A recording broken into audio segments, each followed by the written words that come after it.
All right, so without further ado, let's do some introductions. So my name is Elise Rudolph. I'm the Director of Online Admissions and Recruitment. I've been with Berkeley Public Health for just under a year now, so I'm very fortunate to be a part of this family. Also, many of you may already know Stephanie Nguyen, who is our Online Education and Recruitment Manager. And we are so delighted to be joined by two of our program alumni as well, Clinton and John. So Clinton is the Regional Practice Initiatives Lead for Vancouver Coastal Health. He currently leads practice initiatives for Allied Health at BCH, which is their local public health authority. And Dr. Rodrigo is a clinical research physician at UC Davis's Medical Center. And he's involved in a multitude of research projects for the pathology and laboratory medicine department. So we're so thrilled that they're joining us tonight to share about their experience in the program, as well as where their careers have taken them since graduating. We started Berkeley Public Health Online 12 years ago, and it was UC Berkeley's flagship online program. And it was specifically to build up public health leaders in the communities that they're already a part of. And also really valuing that you, as part of the workforce and with all of the lived experiences you have, bring so much to the table that enriches this program as well. So that's a little bit about who we are. And our values are service and community, showing up with authenticity, growth rooted in justice and equity, cultivating connection through learning, and centering wellness. I'm going to dive a little bit into the program design, as I think it's important to kind of understand just the program logistics before anything. So our units to complete the program is a minimum of 42 units. The time of completion typically is 27 months and 7 semesters. So I'll get into in the next slide a little bit more in detail about the options around our format. The average units taken per semester is typically 6 units, so that totals out to 2 classes a semester. The format for us is 90% online and 10% in person, so with 2 separate campus visits required during your summer terms. If you're thinking about the spring admission, spring of 2025 summer visits would be held in June of 2025. They're about 5 to 6 days, and you'll follow up with a second summer visit in June of 2026, which ranges from 8 to 10 days. And we will typically provide this detailed information at a later point in time for enrolled students. The course delivery within our program is asynchronous, and later Clinton and Dr. Rodrigo can speak to their experience of how they navigated the online curriculum, but it's mostly asynchronous. Students can typically work at a time of day that works most convenient for you, and you're not required to be online at a specific time. The program is a pretty flexible curriculum, meaning that we have different flexible course options to pair with different concentrations or focuses that meet your needs. These slides will be sent out to you, so you can click on any of these clickable links here and see the full course catalog. The weekly commitment on average is about 15 to 17 hours per week on course assignments. And the type of degree is a professional MPH degree. And speaking of the program timeline, traditionally our program is set to be a 27 semester program. So you would take 2 classes a semester over each term and graduate by the end of that 7th semester. In some cases, you might want to accelerate your timeline. And if doing so, you would be able to take 3 units instead of the typical, 3 courses instead of the typical 2 courses. And that would bump you to 9 units a semester. And you would then finish in 2 years. And if you need some time, maybe you have a really busy schedule, starting a new job, and just need some time to, get things in your personal life together before re-enrolling in courses, you can also pace it out too. So the longest time you can complete the program is up to 5 years. But generally, I find that most of our students can meet the 7 semester program. And you might be wondering why these courses are stacked upon each other instead of, listed back to back. And the reason being is more recently, we've actually changed the format of our curriculum. So incoming students now will be taking courses together at 15 weeks of instruction coming into your first year. And the reason why we do this is to kind of help you get more acclimated into the program and slow down the process a little bit. We know that our first year courses can be rigorous. We know that it takes a lot to adjust into the program. So by slowing down the format a little bit, this kind of helps you just ease into the program a little bit more seamlessly. So again, this means that you'll still be taking 2 classes a semester, but it's just that these classes are taught at a longer pace. And once you get to your summer semesters, these courses are taught at 6 to 8 weeks of instruction. So you'll then build that rhythm throughout the course map of your career. And with that said, I'd like to bump into the practicum and talk a little bit about this. Our online program does require a practicum, so not a capstone, but more of a structured pathway for you to obtain practical experience in what you're learning through the program. So I'd love to kind of, ask questions to Dr. Rodrigo and Clinton about what you both did in your practicum. But before doing so, I should actually not jump ahead and say it is a space for you to have structured guidelines around the practicum, meaning you'll have a requirement of a minimum of 130 hours that you need to fulfill. You can stay on much longer for that, but that's usually just the minimum requirement. You would work with the RISE team, which is the Career and Professional Development team, to ensure that that you're on track with what your practicum is. You can begin as early as the second semester, but I find that most students complete their practicum within 3 to 4 months. And here you can see some of the examples of what our students have completed or where they've completed. But let me just shift this over to our amazing alumni. And I'll start off with you, Dr. Rodrigo, to kind of get a better sense of what you did for your practicum. If you can recall how long it took and what posed you to thinking about that practicum. And then I'll follow up after with Clinton, if you can speak a little bit more about the same questions. Sure thing. Thank you, Stephanie. In choosing my practicum, I work a lot, so I kind of wanted to do it while I'm at work, but it's not really work. Stephanie and the public health practicum folks have a list of other places, but it didn't work for me. So just like for you guys, you have to figure out something that works for you. My practicum had to do with, I'm a pathologist, and so it had to do with prevalence and incidence of cancers in my area and how to tabulate that. I was epi biostats. And so tabulating that data and organizing it in a way that I can deliver it and present it to the practicum folks was what I did.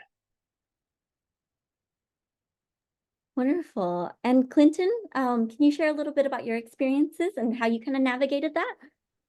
Yeah, absolutely. I actually did, in considering my practicum, I follow pretty much the same thought process as Dr. Rodrigo. I did, at the time, just balancing, interest, but also workload, doability. I also picked a project that is local at just my workplace, but because one of the requirements of the practicum is that you don't do it in your area of practice typically. So at the time, I'm a speech language pathologist by training, and at the time I was leading the speech pathology team at the hospital. So I could not choose. But then there's so many interesting things going on. I completed the MPH program during COVID. And I'm in the health policy and management stream. So at the time there was an opportunity to work with the quality patient quality and safety team at the hospital to look at minimizing inadvertent exposure to people who support patient transportation within the hospital. So at the time,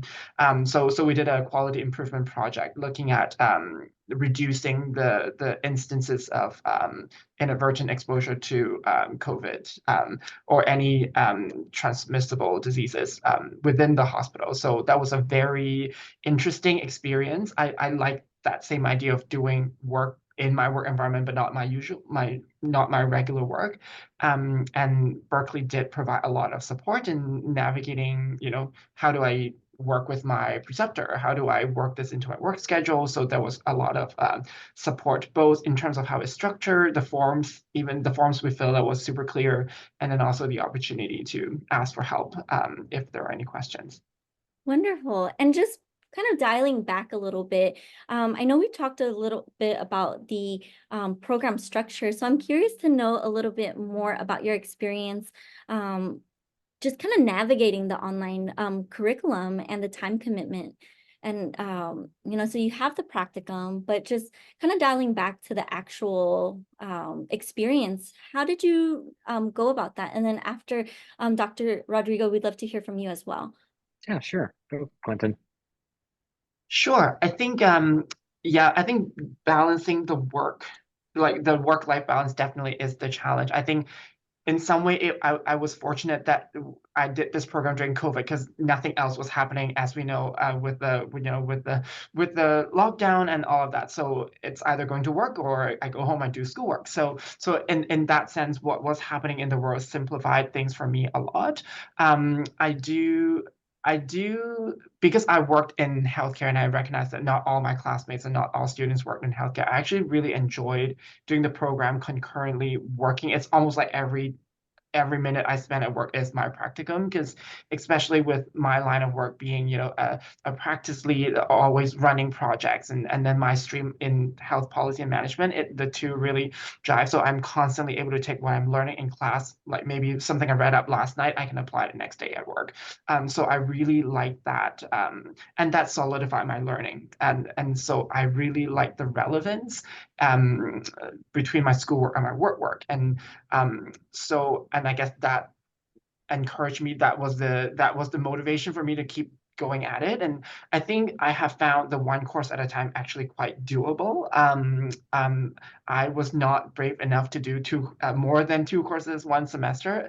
Probably would have been doable again, but that was COVID, which is like different times back then. So at the end of the day, I think there is enough flexibility in the program for you to do whatever works for your schedule, your learning style, and your work life. I love that. And Dr. Rodrigo? I have to agree with a lot of what Clinton said. I also finished my degree during the pandemic. Berkeley has it very organized. You have a typical week, and I think it's through Monday through the following Monday, you have all that week to complete assignments. It's very structured what you have to complete before that Monday. So, let's say Clinton and I are busy doing work. If you're busy a certain day, you can pick up the slack the next day, and then you have all weekend. At first, it took a little bit of effort to kind of get it's situated, the whole process. But once you get it, it's just going to increase your time management skills so much. And I didn't realize that I could put so much on my plate till I went to Berkeley. And yeah, it's a learning process, and you guys would be great.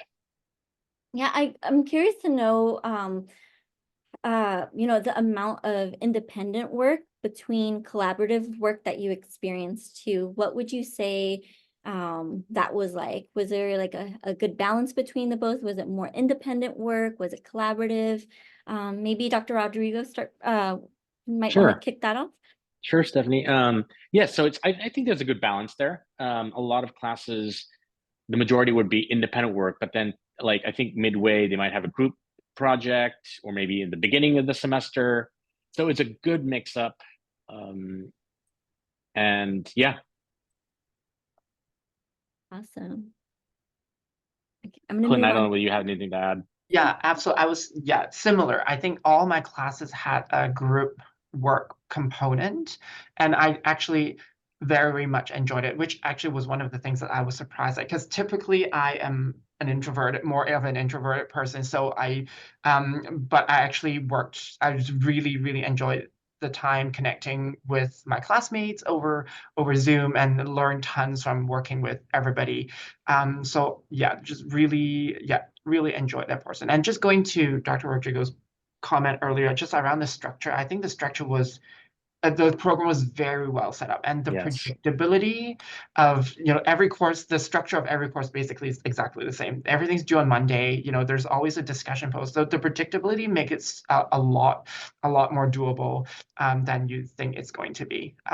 Yes, yeah. So throughout the whole process, so the whole program.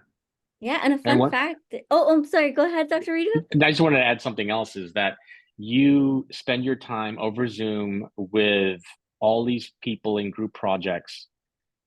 And it's crazy when you do your summer visit because you actually see them.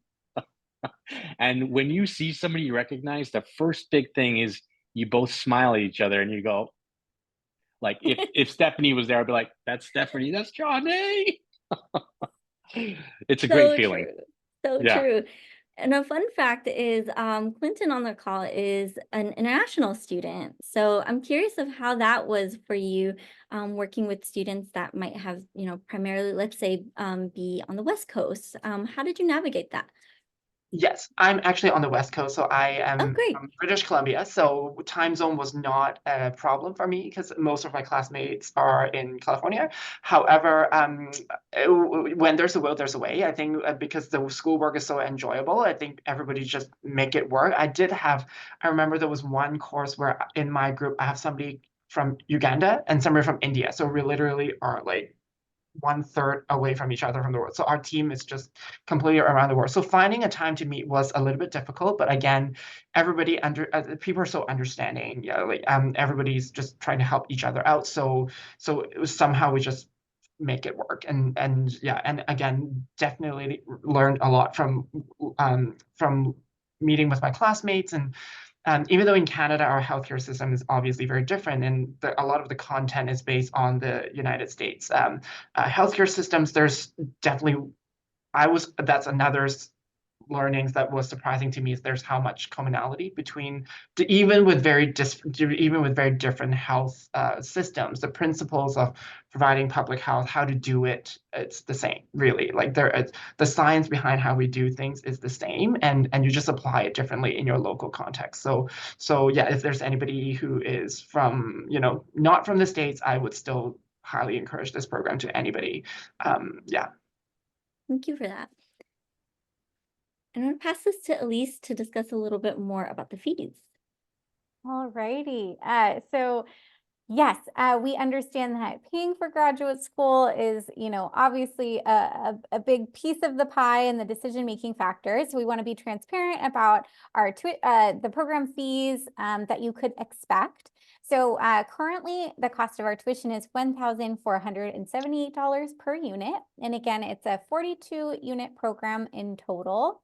There are a few campus fees, and you might be wondering, if I'm an online student, why is there a campus fee? And so we like to share that even though this is an online program, you are first and foremost a UC Berkeley student. So you do have access to a lot of campus amenities, like access to the library, access to, and there's a huge online component to that, access to counseling services that are remote, health services. So there's definitely a ton that you still have access to. And for those who are local to the Bay Area, you are welcome to use the physical campus at any time. There's a student health insurance fee, which is something you can opt in or out of, so it's not required. There's a document management fee and an instructional resilience and enhancement fee, and that goes toward some of the things that Dr. Rodrigo and Clinton were mentioning about our well-structured program. This really just goes to make sure that we are updating the the courses regularly, that we're providing you just the top quality course experience that we can. And so the total cost of the program is just under $70,000. All right, and there's a variety of ways that our students do fund their program. So the first option is, of course, being self-funded. This is one of the less common, I would say, routes, or maybe this is a partial route that a lot of our students take. So this would be if you chose to cover the full cost of the program out of pocket. And there's a variety of different payment plans available to kind of break down that fee as well. A major one that a lot of our students do take advantage of is federal student aid or FAFSA.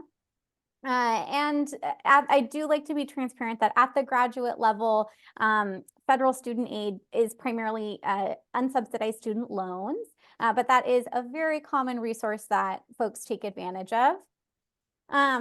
There's employer sponsorship, which is something that we really encourage every prospective student to explore.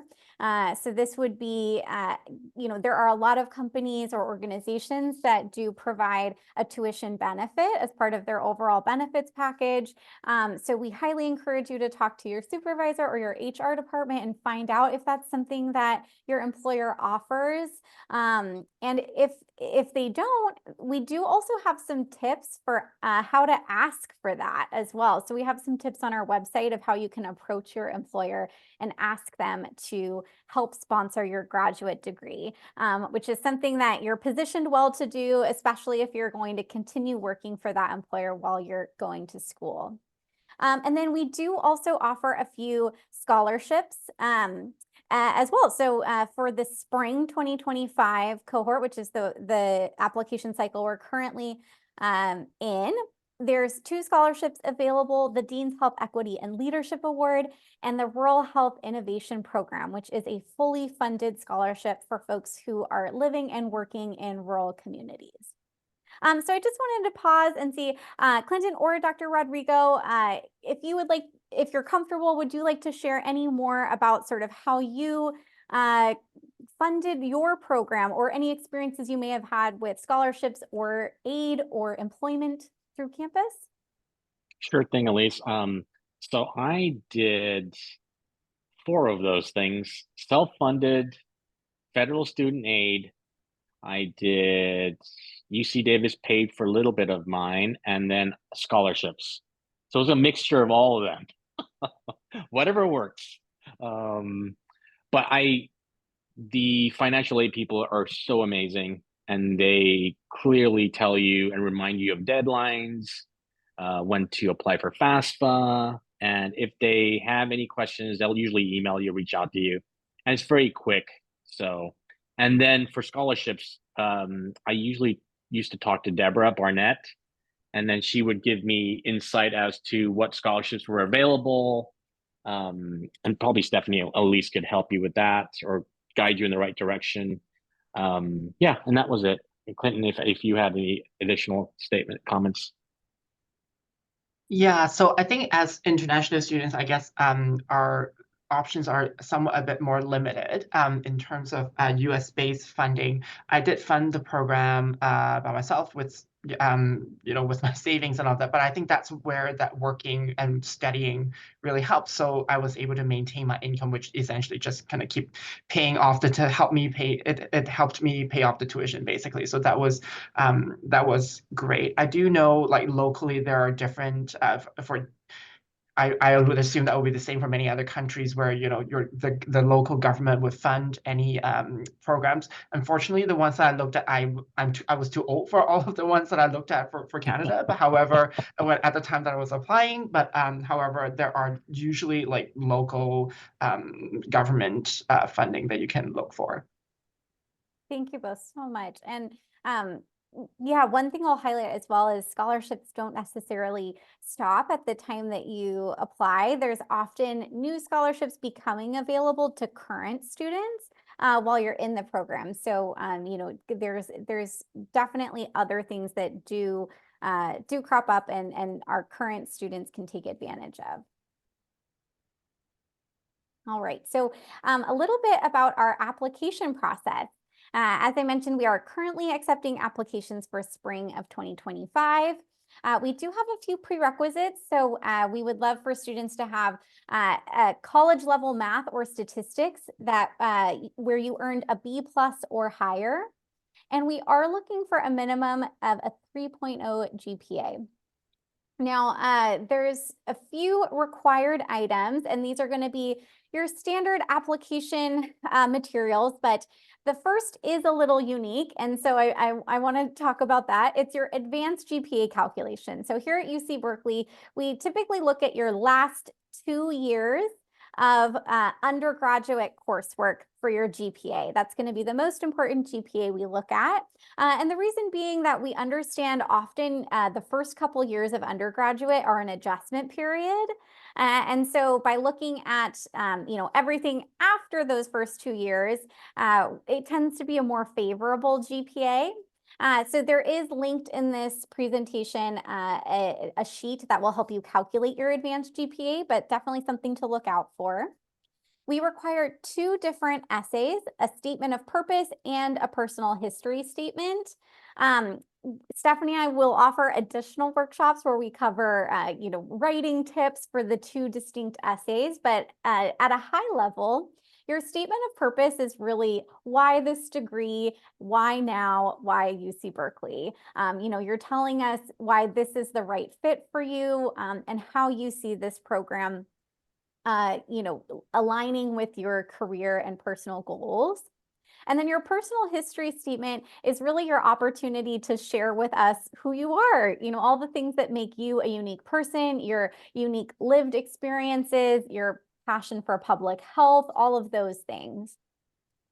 We require 3 letters of recommendation that do need to be from academic or professional sources. We do require transcripts from all of the institutions you've attended. So community colleges, we would also love to see if you attended any graduate level coursework, you can submit those as well. And if you are an international student, we do accept West ICAP evaluations in addition to your translated transcripts. And then a resume or CV, just giving us a sense of your work experience or any research experience you may have. There's an application fee as well, $135 for US or permanent residents and $155 for international applicants. And then English proficiency, if you did your undergraduate coursework in a country where English was not the primary language, then we would ask for a TOEFL exam or an IELTS exam, and you can see the codes here.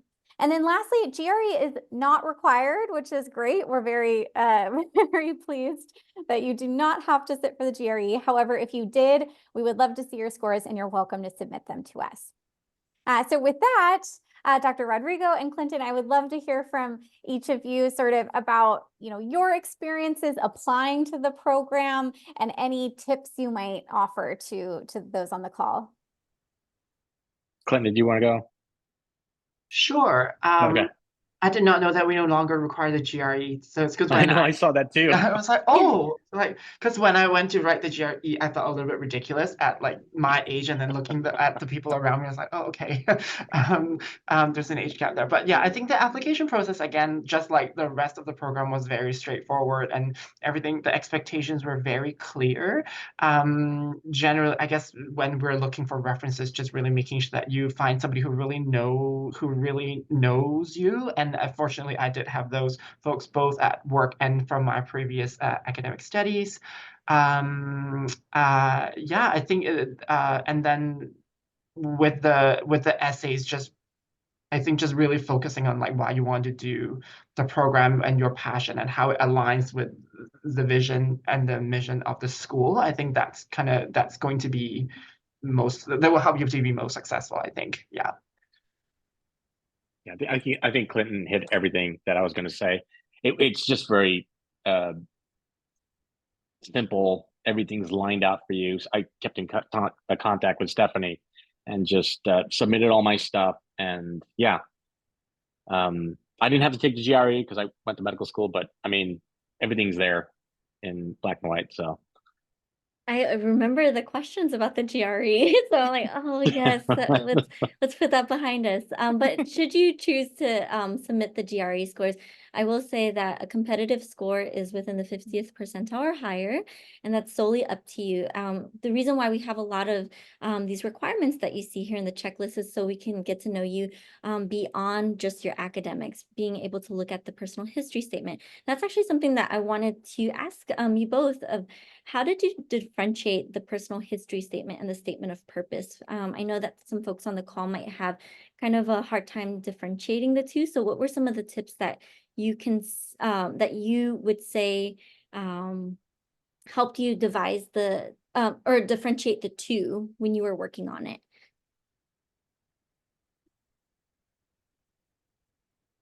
Yeah, great question. I actually have to like dig deep and think back what I did with them. But I think with the statement of purpose, I think I left it more about my career, like my ideals and what I want to achieve from the program in terms of place, more about the public health lens, and tie it into my overall career development and where I see myself go with my career. I think my personal history is where I talk more about my personal values, my background, and how it has led me to this point, how it has led me into healthcare, and how this program is a good fit for me, not just for my career, but for my person as a whole.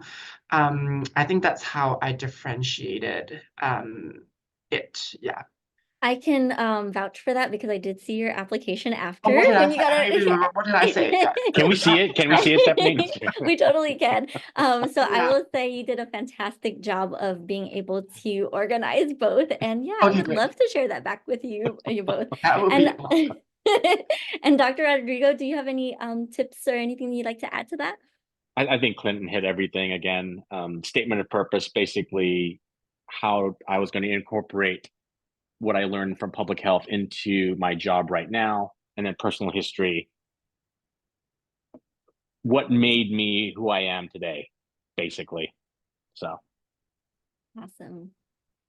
And then I guess if folks are wondering about the GRE, I think of the two components, I scored lower on the math, and I got something like I think around 75%, and I still got it. So if you got those kind of scores, you're probably okay. I don't know. Yeah, that's also depend on the competition of the year too. Great. Thank you both. That's really excellent advice. Yeah, I think particularly the notes about how you organized the two essays are really helpful. Clinton, and then Dr. Rodrigo, I appreciate that you called out that you took advantage of Stephanie's office hours and getting in touch with her, because certainly, you know, we are here to be an asset to applicants. And so definitely do take advantage of those resources throughout the application process. Yeah, and something that we didn't bring up yet, but I know that, you know, everyone has a different journey academically coming into the program. So if you feel in any way concerned about your GPA, which we can get into in the Q&A a little bit later, but I wanted to just kind of plug in if there is an opportunity for you to address any uneven academic grades, it can also be placed here in your personal history statement, and you can elaborate, you know, other improvements and have materials to also offset that or bring attention to the ways that you have improved as well. But getting into this next slide, Elise, if you don't mind adding the timeline. Yes, absolutely. So as I mentioned a few times, we are accepting applications right now for our spring 2025 cohort. We certainly welcome your application, and you do still have some time to work on it. So it's a great, I think this is a great point to, you know, if you haven't already, maybe open an application, check it out, see what the system looks like, and start to feel comfortable using our application system. So you have until August 8th actually to apply for spring 2025. And that would be to start the program in January 2025. So August 8th, in just a couple months, and then we would notify folks if they're admitted in late September to mid-October, and you would begin the program in January of 2025 if admitted.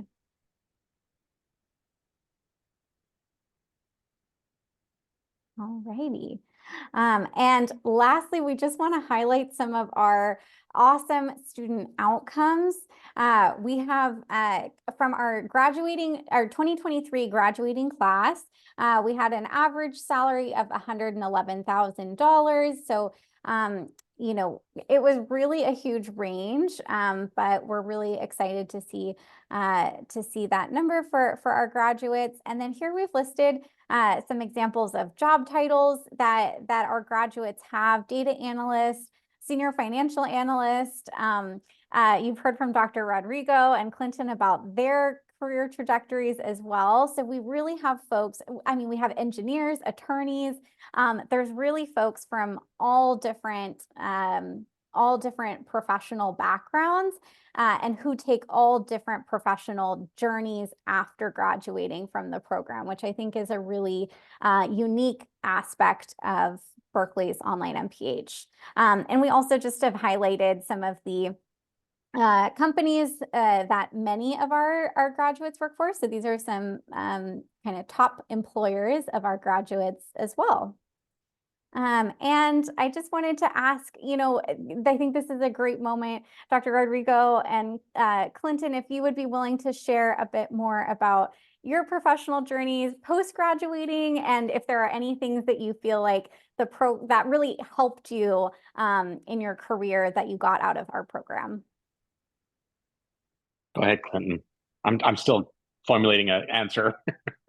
Yeah, I think graduating is just a beginning. I think, yeah, sometimes, you know, when I got in, of course, I was very excited, but then as we journey through the curriculum and then graduating, you soon realize that, you know, graduating is just the beginning, and there's just so much public health work to be done everywhere in the world. I feel like again, like I said earlier, I think everything I learned from the program has made me a better healthcare worker, maybe a better person, and I'm able to directly apply everything I learned into my day-to-day work. Whether it's like a proposal of a new, you know, clinical program that I want to pitch for, or advocating for better service, quality improvement projects. Yeah, it's just, you name them. And ethics, like, I think you learn a lot about bioethics and, you know, ethical practices. And again, absolutely everything you learn from the program can be directly applied into your work. And that's just and I know that's just going to help me in my career in the long run. Yeah, so I think, yeah, everything's awesome about this experience, really. So I would say that it made me more aware. Medical school is all about individual health. And this was during the pandemic where population health became a big deal. And at that time, even before the pandemic, I was thinking about population health. And this program solidified my learning of that. And it is a legitimate thing, you know. And I just hope our country goes in a path forward where we start to treat the population, not just the individual, you know, in terms of expenses too, you know. And so, yeah, it just brought me, it's what I thought it would be, and a whole lot more. Oh, that's so great to hear. Thank you both so much. As we get closer to our Q&A, one of the things I want to close out is why UC Berkeley's online MPH program. And, you know, it boils down to three things that I feel passionate about sharing, and that's the enriching curriculum, the robust network, and the real-time impact. And as you can see from our alumni here, you know, how they've navigated through their own journeys academically, professionally, personally, they bring that into the program. And I think that's what makes the curriculum so strong. The robust network, there are folks that want to create a sense of community, even though you are not physically here 5 days a week at UC Berkeley. There's still that sense of commitment, and not only for the field of public health, but just wanting to ensure that you're connected and that you're achieving this mission together and the real-time impact. As you heard Dr. Rodrigo and Clinton mention, you are not leaving your space, but you're giving back to you're paying it forward to your communities and being able to address things in real time. And if there's anything that either of you two want to add, please feel free to do so. I'd love to see what really made that mark for you in choosing Berkeley. I think it's I agree with everything on this slide, and I think it's also the sense of community was actually surprisingly stronger than I anticipated it to be. Even though, so back then, when I did the program, we actually didn't have, because of COVID, we actually didn't have the campus visit for both years. So the first time I saw my classmates was actually at graduation. So for some of them, for those who attended. So but even though we don't see each other at all really throughout the program, the sense of community, it was very strong, and the sense of camaraderie and the support you get from your peers, it's immense, and that meant everything in this whole journey. Yeah, so I think I just wanted to comment on that piece. Yeah. You're deeply connected for life. I mean, I have my phone, and I still have every WhatsApp group for every class that I had group projects on, and we still talk. And I graduated last year in spring, so you will always be connected for life because you went through something. And especially for me and Clinton, we went through the pandemic that brought us even closer. So it's for life, and the community is so supportive of each other. Administration, the professors, the students. So that just creates an environment that's just so positive, especially with all the negative stuff going around. It's a very positive place and an atmosphere. Love Yes. that. And you really feel very inspired throughout this Yes. process. And yeah, the way I explain it to people is like, even though the program is really robust and the demands is high, but that's why it's a good program, because it actually demands of the students to produce good work. But the amazing thing about the program is it will make you succeed. I think you guys won't let us fail, basically. It's how I explain it to people. Yeah, yes, it's demanding, but it will all work out because the program is built in this way. It's going to make the students succeed. Love that. And as we close out, if you're interested in the next information session, we will have navigating remote learning as a working professional. So we'll focus a little bit more in detail in that aspect. And that will be held on June 4th, 5 p.m., always Pacific time. If you would like to meet with me, you can do so by scheduling an appointment, or you can email me directly at online.mph@berkeley.edu. We'd love to connect with you via socials as well. So we're really invested in LinkedIn and Instagram. So follow us too, so you can see some of the commencement action happening coming up this Monday.